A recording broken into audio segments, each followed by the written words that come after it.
Assalamualaikum warahmatullahi wabarakatuh. Selamat pagi, siang, sore, ataupun malam. Perkenalkan, saya Fathan Raya Winauta, seorang mahasiswa Statistika Fakultas Matematika Universitas Padjadjaran Angkatan tahun 2023. Pada kesempatan kali ini, saya akan mempresentasikan penelitian saya terkait analisis epidemiologis kasus baru AIDS di Provinsi Bali. Masuk pada bagian latar belakang.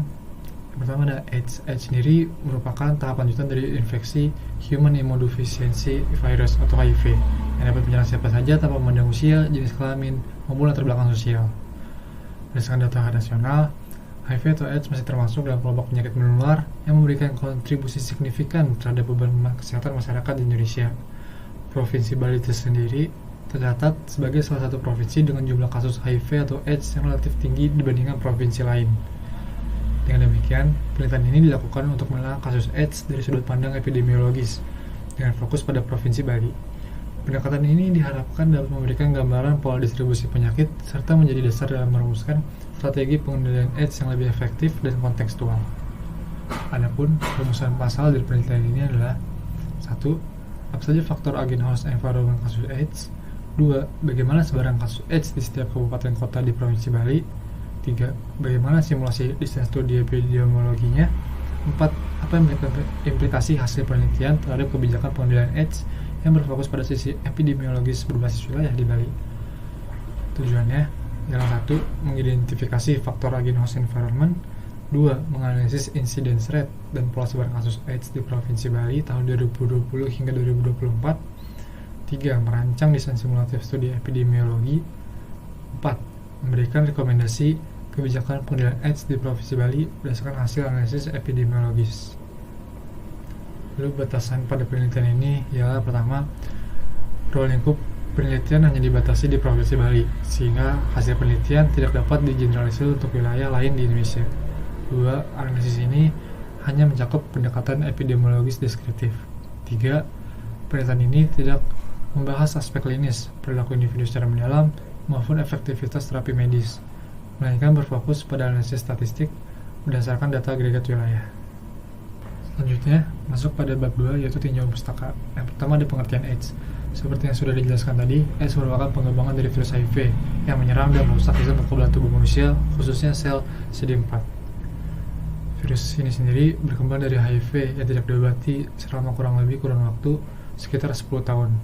Hal ini ditandai dengan sistem kekebalan tubuh sangat melemah sehingga tubuh menjadi rentan terhadap infeksi dan berbagai penyakit serius. AIDS merupakan tahap akhir dari infeksi HIV dan menandai kerusakan sistem imun yang parah sehingga tidak mampu melawan infeksi yang menyebabkan banyak komplikasi lain. Itu ada triad epidemiologinya. Yang pertama ada agen. Agen dalam kasus AIDS adalah virus HIV. Selanjutnya ada host. Host adalah inang atau individu dengan faktor predisposisi seperti perilaku seks beresiko, penggunaan narkoba suntik, status sosial ekonomi rendah, dan kurangnya pengetahuan tentang pencegahan HIV atau AIDS. Selanjutnya ada environment. Environment sendiri adalah lingkungan yang mendukung penyebaran tersebut. Dalam hal ini mencakup lingkungan sosial, ekonomi, dan budaya yang mendukung penyebaran AIDS di Bali. Lanjut ada pengertian ukuran epidemiologi. Di sini yang digunakan insidensi. Insidensi adalah ukuran epidemiologi yang menunjukkan jumlah kasus baru suatu penyakit atau kejadian tertentu dalam suatu populasi dalam periode waktu tertentu dibandingkan dengan jumlah penduduk yang berisiko mengalami kejadian tersebut pada waktu yang sama. Digunakan untuk menggambarkan seberapa cepat penyakit atau kejadian baru muncul dalam populasi. Di sini dinyatakan dalam per 1000 atau per 100.000 penduduk per tahun. Berikut adalah rumusnya. Incidence rate sama dengan jumlah kasus baru dibagi total populasi dikali 100.000. Berikut adalah diagram faktor resikonya. Selanjutnya ada bagian desain studi epidemiologi. Studi simulatif dapat dilakukan menggunakan desain cross-sectional, yaitu desain penelitian yang mengukur paparan dan hasil secara bersamaan pada satu waktu tertentu. Desain ini berguna menggambarkan insidensi suatu kondisi dalam populasi dan mengidentifikasi faktor-faktor yang berkaitan secara jelas. Namun, desain cross-sectional memiliki keterbatasan dalam menentukan hubungan kausal temporal karena tidak dapat menunjukkan urutan kejadian antara paparan dan outcome. Lanjut pada bab 3, itu metodologi penelitian. Pertama adalah desain penelitiannya. Penelitian ini menggunakan desain studi dengan pendekatan deskripsi kuantitatif. Data yang digunakan bersifat agregat, yaitu data per kabupaten atau kota di Provinsi Bali selama periode 2020 hingga 2024. Penelitian ini ditunjukkan untuk melihat secara garis besar lingkaran deskriptif insidensi dan pola sebaran kasus AIDS baru setiap tahunnya. Variabel yang digunakan adalah tahun, nama kota kabupaten, serta kasus baru di tahun tersebut, dan kepadatan penduduk. Jenis dan sumber data ialah data sekunder yang diperoleh dari BPS Provinsi Bali. Selanjutnya, masuk ke bab 4. Untuk bab 4 akan dilihat melalui dashboard yang telah dibuat, dan dashboard tertera pada laporan.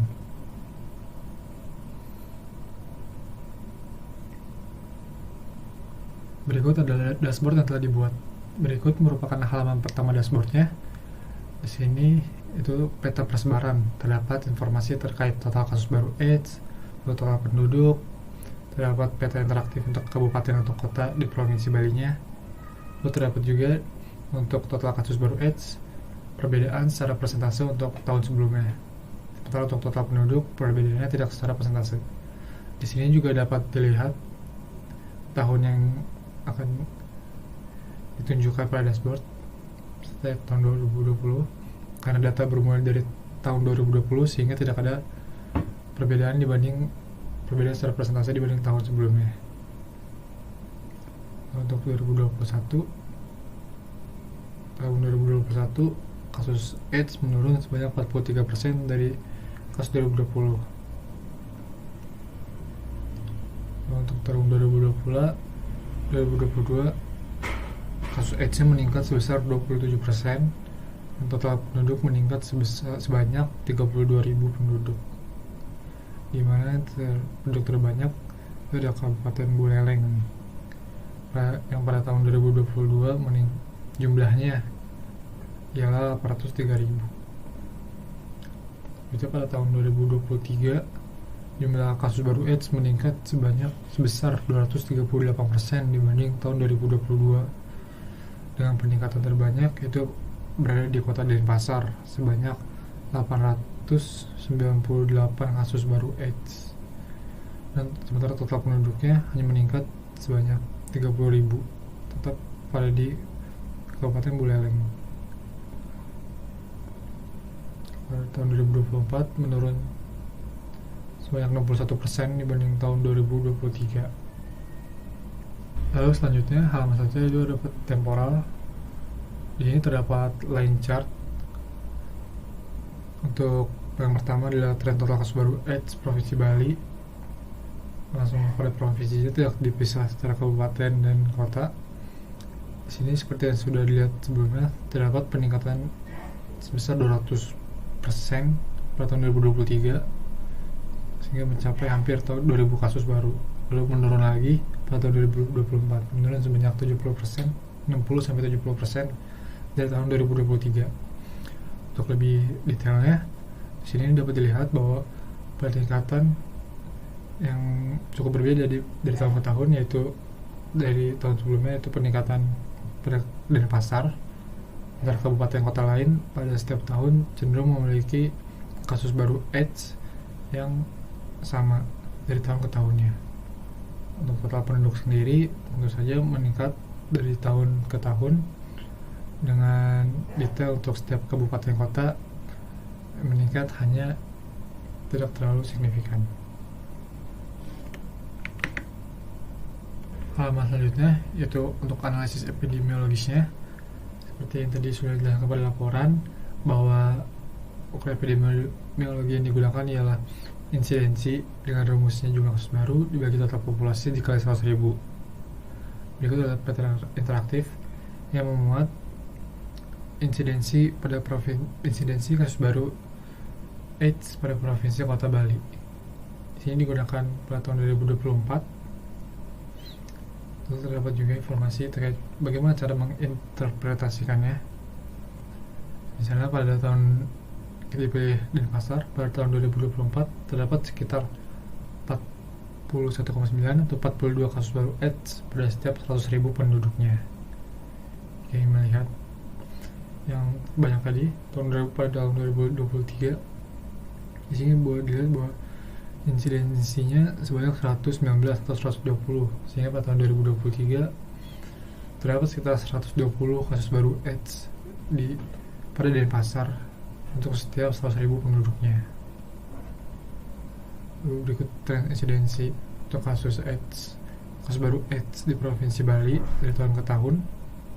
Ya, terlihat selain Denpasar itu terdapat juga kota atau Kabupaten Badung yang memiliki insidensi cukup tinggi sebesar 65 kasus baru untuk setiap 100.000 penduduknya pada tahun 2023. Di sini juga jika ingin melihat kota Denpasarnya, untuk kota-kota lainnya dapat dipilih sehingga hanya menunjukkan Denpasar. Pada tahun 2023 insidensinya sebanyak 120, sementara dari tahun 2020 hanya sekitar 40. Tahun 2021 menurun, tahun 2022 tetap sama seperti tahun 2021, meningkat pada tahun 2023 dan menurun lagi pada tahun 2024. Selanjutnya bab 5, kesimpulan dan rekomendasi. Kesimpulannya, yang pertama untuk faktor agen host environment, itu agen merupakan AIDS yang disebabkan oleh virus HIV, lalu host atau inang merupakan perilaku seksual yang beresiko, mobilitas penduduk, serta keterlambatan deteksi dan pengobatan HIV. Lalu environment-nya yaitu lingkungan dengan aktivitas ekonomi dan pariwisata yang tinggi berkontribusi terhadap dinamika penularan HIV atau AIDS melalui peningkatan mobilitas penduduk dan interaksi sosial. Akses layanan kesehatan dan intensitas screening HIV yang berbeda antar wilayah turut mempengaruhi jumlah kasus AIDS yang dilaporkan. Selanjutnya, pola sebaran kasus baru AIDS di Bali. Karena pola temporalnya, jumlah dan insidensi kasus AIDS di Pulau Bali menunjukkan fluktuasi selama periode 2020 hingga 2024, penurunan kasus pada tahun 2020 hingga 2022, lalu meningkat tajam pada tahun 2023 dan kembali turun pada tahun 2024. Untuk wilayah dengan insidensi tertinggi pada tahun 2024, pertama ada Kota Denpasar, Kabupaten Badung, dan Kabupaten Buleleng. Untuk karakteristik wilayah dengan beban tinggi tersebut ialah wilayah perkotaan dan pusat pariwisata, mobilitas penduduk yang tinggi, serta aktivitas ekonomi dan interaksi sosial terus-menerus. Lalu selanjutnya untuk implikasi untuk kebijakannya. 1. Wilayah beban tinggi sebagai prioritas Denpasar dan Badung memerlukan perhatian khusus dalam pengendalian HIV atau AIDS. 2. Penguatan sistem deteksi dan pelaporan peningkatan kasus menunjukkan perlunya konsistensi screening dan pencatatan kasus. 3. Pendekatan berbasis mobilitas dan aktivitas sosial wilayah dengan aktivitas pariwisata tinggi memerlukan strategi pengendalian yang sesuai kondisi nyata dan adaptif. Ya, untuk bagian rekomendasi yang pertama ialah pada zona insidensi tinggi di Kota Denpasar, Kabupaten Bandung, rekomendasinya peningkatan screening HIV secara rutin serta penguatan layanan terapi antiretroviral. Untuk zona insidensi menengah seperti Kabupaten Buleleng dan sekitarnya, rekomendasinya yaitu edukasi pencegahan HIV dan penguatan rujukan serta tindak lanjut dari pasien HIV. Untuk zona insidensi rendah, rekomendasinya kampanye pencegahan dan peningkatan kesadaran, screening selektif pada kelompok berisiko. Untuk rekomendasi penelitian lanjutan untuk ini ialah 1. Menekankan penelitian terhadap individu, 2. Menambahkan faktor perilaku dan sosial ekonomi, 3. Analisis spasial tingkat lebih spesifik, 5. Studi kohort dapat dilakukan untuk memperoleh insight lebih dalam. Lalu untuk penutupnya, AIDS perlu diperhatikan secara khusus pada Provinsi Bali, terutama di wilayah dengan mobilitas penduduk dan aktivitas ekonomi tinggi. Pola temporal dan spasial menunjukkan perlunya pengendalian HIV atau AIDS yang berkelanjutan, integrasi, dan memperhatikan ciri atau kondisi wilayah. Dengan strategi yang tepat dan berkelanjutan, beban AIDS di Provinsi Bali dapat ditekan dan kualitas kesehatan masyarakat dapat ditingkatkan. Sekian dari saya. Terima kasih atas perhatiannya. Wassalamualaikum warahmatullahi wabarakatuh.